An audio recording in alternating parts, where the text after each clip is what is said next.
Hello hello hello hello बस फक्त पहिली वारी बघा उत्तम म्हणून गण सादरीकरण करतोय. वेळ अपुरा आहे, खूप अपुरा वेळ आहे. चांगला विषय आहे.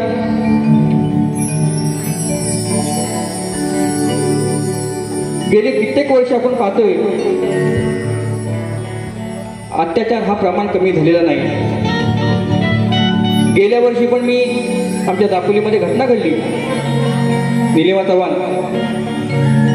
त्यांच्यावरून गण गायला छान प्रतिसाद मिळाला मला.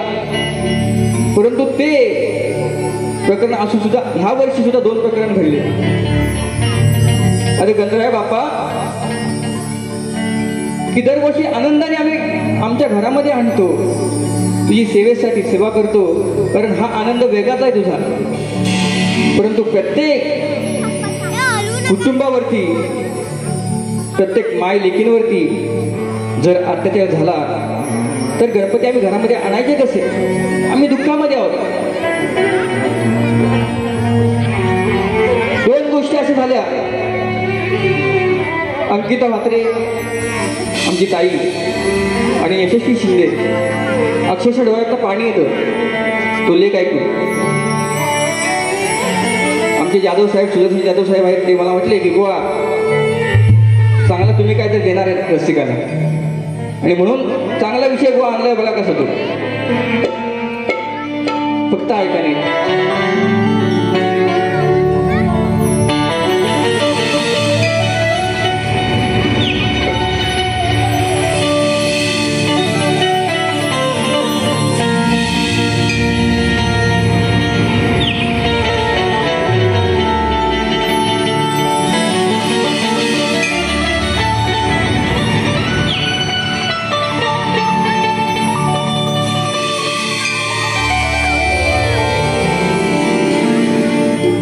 भक्ति भावाने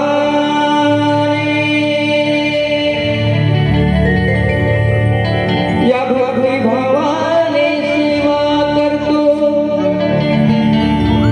त्यात काय अजून मी कमी आहे.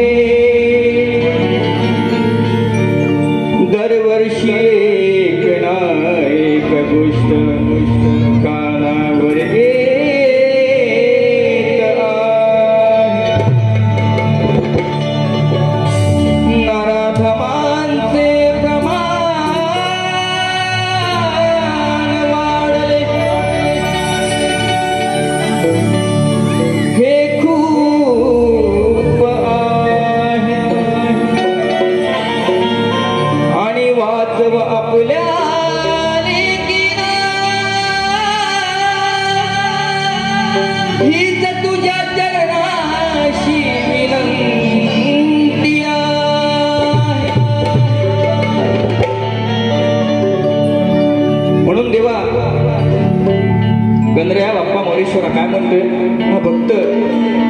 काय म्हणतो,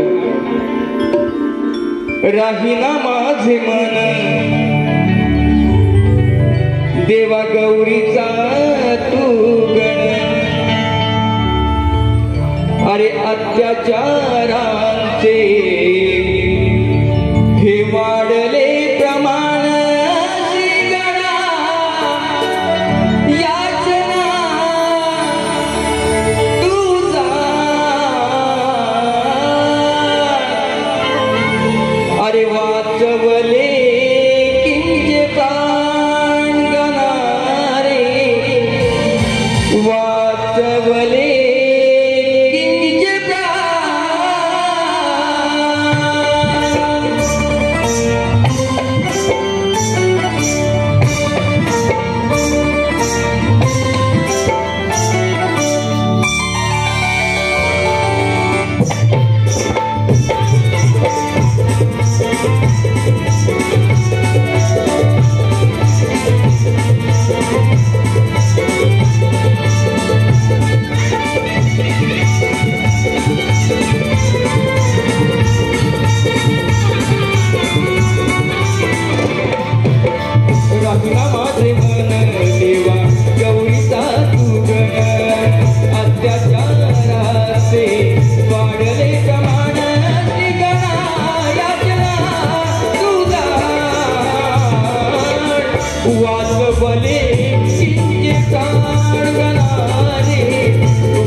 माझी ताई अंकिता म्हात्रे ठाण्यामध्ये आहे. घरामध्ये संकट आलं, त्रासून बाहेर गेली आणि आसरा घेतला देवाचा. शेवटी पुजारी भ्रष्ट झाले, तिच्यावरती अत्याचार केला, अजूनही न्याय मिळाला नाही. नंतर माझी ताई यशस्वी होते. अक्षरशः ज्या ज्या गोष्टी त्या नराधमानी केल्या ते सांगण्यासारखं आहे नाही खरंच. म्हणून तेव्हा तुला विनवणी करतो, वाचवले लेकिन प्लीज वाचव कृपया. तुझी सेवा करतील किती नरात, त्यांचाच होतो का विश्वासघात,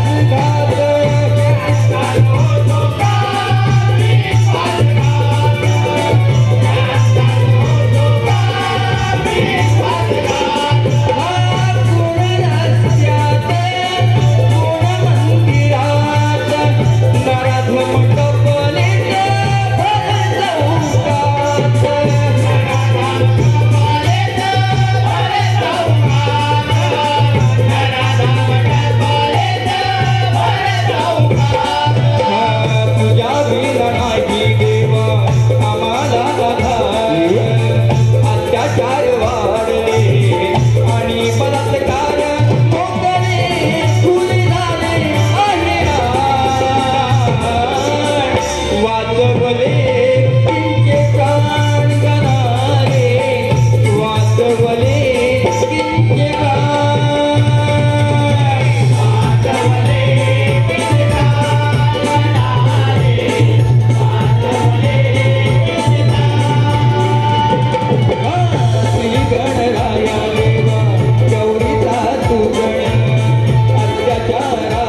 अरे वाचवले